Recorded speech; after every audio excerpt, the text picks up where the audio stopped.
पहले मैं बसई के नौजवानों को मुबारकबाद पेश करता हूं और हमेशा ये मिल्लत के साथ जब से राष्ट्रीय उलमा काउंसिल बनी तब से और इसके पहले भी जो हम मिल्लत की लड़ाई लड़े, चाहे वो हकीम तारिक का मामला रहा हो, चाहे वो गद्दोपुर कब्रिस्तान का मामला रहा हो, हमेशा से पहली कड़ी में बसई खड़ा होकर के कंधे से कंधे मिला करके समाज, देश और मिल्लत की लड़ाई लड़ने का काम किया है। आप मुबारकबाद के पात्र हैं और मैं मुबारकबाद पेश कर रहा हूं अपने नवनियुक्त जिला अध्यक्ष मतीउल्लाह साहब का। लोगों को ये उम्मीद है और राष्ट्रीय उलमा काउंसिल इस उम्मीद के साथ बेसरोसामानी में ऐसे कार्यकर्ताओं को के ऊपर जो बोझ डालती है कि वो अपने बाल बच्चों का पेट काट करके आज आपकी इन नौनिहाल बच्चों की लड़ाई लड़ने के लिए आपके बीच में आते हैं। जो फायदा लेने वाले थे वो आए, फायदा लिए चल दिए, लेकिन अब जो ये बचे हुए हैं ये कमर कस करके इस उम्मीद के साथ एक मिशन लेकर के चल रहे हैं ताकि दादा की जिंदगी तो कट गई है, ये कांग्रेस को भी देखे, सपा को भी देखे, बसपा को भी देखे, भाजपा को भी देख रहे हैं। आधी जिंदगी लगभग संघर्ष में हमारी भी खत्म हो चुकी है, लेकिन आने वाली पीढ़ियों के लिए किसी न किसी को कुर्बानी तो देना पड़ेगा। और हर दल का ये इतिहास है, चाहे वो कांग्रेस हो, आजादी के लिए बनी थी और वो कांग्रेस का एक उरूज था और आज उसका जवाल भी आप देख रहे हैं। कोई ये सोचा नहीं था कि राहुल गांधी पदयात्रा करेंगे और रोड पे जनता के बीच में जाएंगे, जिसका तीन पीढ़ी दादा, नाना, परदादा प्रधानमंत्री रहे। आरएसएस ये एक दिन दो दिन की सोच नहीं है, ये पूरे 90 साल की एक सोच है और एक मिशन है। तब आज इस शक्ल में आप देख रहे हैं। आज बसपा को जो आप देख रहे हैं, ज्योतिबाई फूले से लेकर के, काशीराम से लेकर के, उससे पहले अंबेडकर जी से लेकर के आज मायावती के शक्ल में दलित की एक बेटी 4 बार मुख्यमंत्री बनती है। समाजवादी की आप जो बात कर रहे हैं, समाजवादी पार्टी ये भी मुलायम सिंह का एक संघर्ष रहा और उसमें आजम खां, बेनी प्रसाद वर्मा, ये तमाम उस दौर के नेता थे जो संघर्ष करके जनता दल से अलग होकर के ये टीम बनाए। और उस समय चौधरी चरण सिंह हमेशा मुलायम सिंह यादव को कहा करते थे कि ये तुम जाओ पूर्वांचल में और जा करके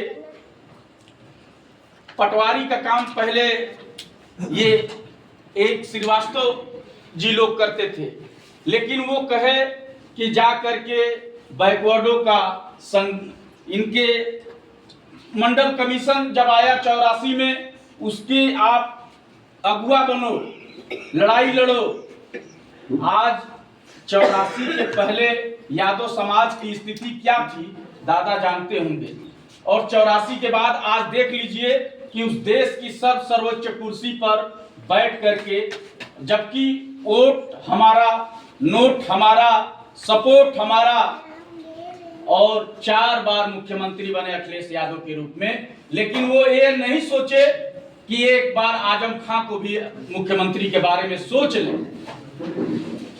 इसलिए नहीं सोचे, उनको जेल में सड़ाया जा रहा।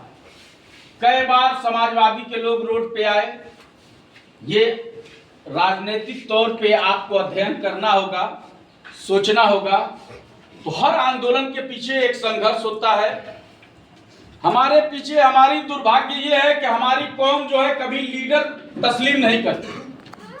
ये हमारी कमी है। हम जज्बाती सवालातों पे तो हमेशा खड़े रहते हैं।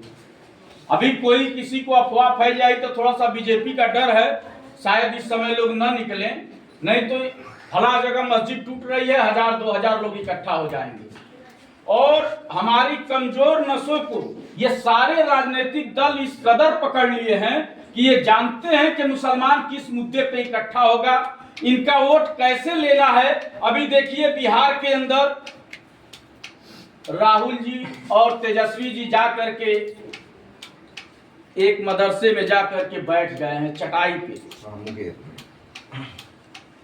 इसकी जबकि सोशल मीडिया पे तमाम फोटोज और वीडियोज तैर रहे हैं, तो इसका कुछ लोग विरोध भी कर रहे हैं, लेकिन वो काबिले एहतराम है हमारे उलमाए इकराम, नो डाउट। वो मुसलमानों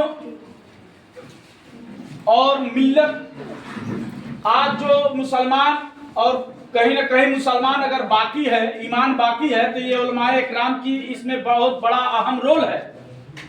लेकिन जहां सियासी फैसला है, अगर उनको आना है तो मैं कहता हूं कि उनको राहुल जी को, तेजस्वी जी हो, चाहे अखिलेश यादव हो, चाहे बहन मायावती जी हो, अगर इनको मिलना है तो हमारे सियासी उलमाए इकराम से मिले।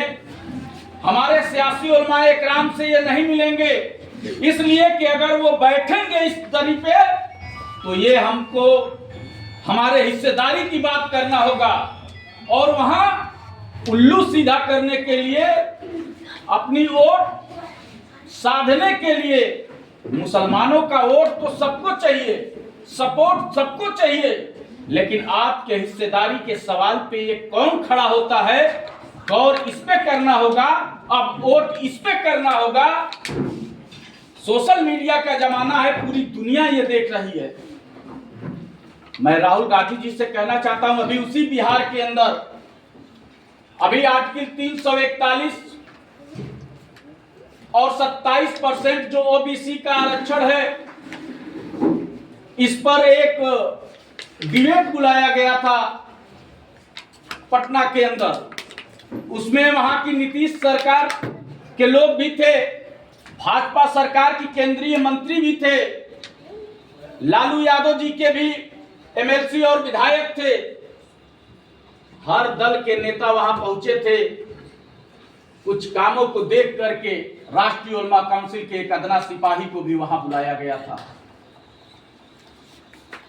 लेकिन सारे लोग अपने स्पीचों में, कोई कांग्रेस की तारीफ कर रहा था कि मुसलमानों के लिए ये किया, ये किया, ये किया, लेकिन कोई ये नहीं बता रहा था कि जहां जहां मुसलमानों के रोजी रोटी के अड्डे थे, जहां ताला बनाने की कंपनियां थी, जहां हमारे रोजगारों का गढ़ था, उसको कांग्रेस पार्टी किसी जमाने में टारगेट करके वहां दंगा करा करके हमारे रोजी रोटी को कमजोर करने का काम किया, हमको सियासत से दूर करने का काम किया, हमको कभी आतंकवाद के कटघरे में खड़ा किया, हमको कभी उग्रवाद के कटघरे में खड़ा किया, कभी हमारा ये बताया कि लंबी टोपी, लंबा कुर्ता, छोटा पैजामा ये आतंकवाद का ट्रेंड है। राष्ट्रीय उलमा काउंसिल की अगर उदय हुआ तो उसी अन्याय की कोख से पैदा हुई राष्ट्रीय उलमा काउंसिल, जब हमारे नौजवानों को फर्जी मुकदमे में फंसाने का काम ये कांग्रेस पार्टी कर रही थी, जब हमको उग्रवाद के नाम पे जेल के सलाखों में डाला जा रहा था, जब आतंकवाद के मामले में हमको जेल के सलाखों में डाला जा रहा था,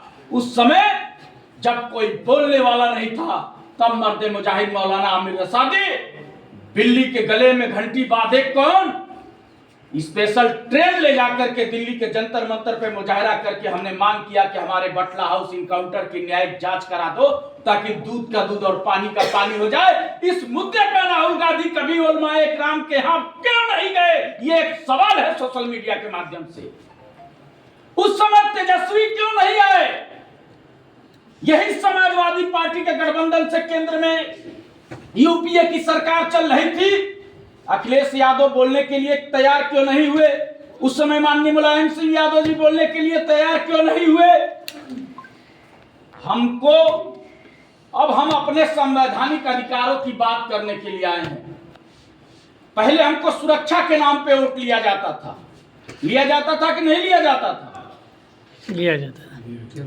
सुरक्षा के नाम पे नौज बिल्ला मिन जालिब क्या अल्लाह ताला छुट्टी पे हैं कि हमारी सुरक्षा कहीं तेजस्वी करेंगे, कहीं अखिलेश यादव करेंगे, कहीं बहन जी करेंगी, कहीं ममता बनर्जी करेंगे।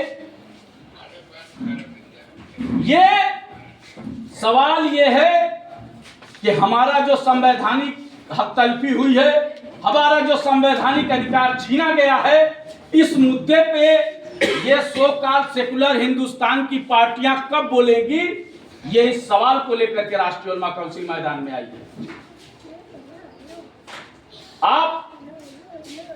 आप बता दीजिए कि चलो ठीक है उलमा काउंसिल खराब है, इस पार्टी से आप गठबंधन कर लो, MIM से गठबंधन कर लो। पूरे हिंदुस्तान में अलग अलग प्रदेशों में तमाम मुसलमानों की दलें हैं प्रदेश वाइज, वहां की सरकार वहीं कर ले, लेकिन ये नहीं करेंगे, इसलिए कि वो जानते हैं कि सत्ता की जो चाबी है वो इनके हाथ में होना चाहिए। जिस दिन आप सिस्टम में शामिल हो जाएंगे, आप एक स्कूल की मांग करते हैं, एक स्कूल बनाने में पूरी जिंदगी गुजर जाती है, एक कॉलेज यूनिवर्सिटी खोलने में एक आदमी पूरी अपनी जिंदगी तन मन धन समाप्त कर देता है, और जिस दिन सिस्टम में बन करके अगर एक शिक्षा मंत्री आपने दे दिया तो एक दिन में हर जिले में एक यूनिवर्सिटी का उद्घाटन कर सकता है। सिस्टम में शामिल होने के लिए आप उसकी बात करिए। इसलिए राष्ट्रीय उलमा काउंसिल एक तहरीक है, एक आंदोलन है, एक जन आंदोलन का रूप धारण करके आज बसई में आई है। आज हमारे संघर्ष को 15 साल हो गए।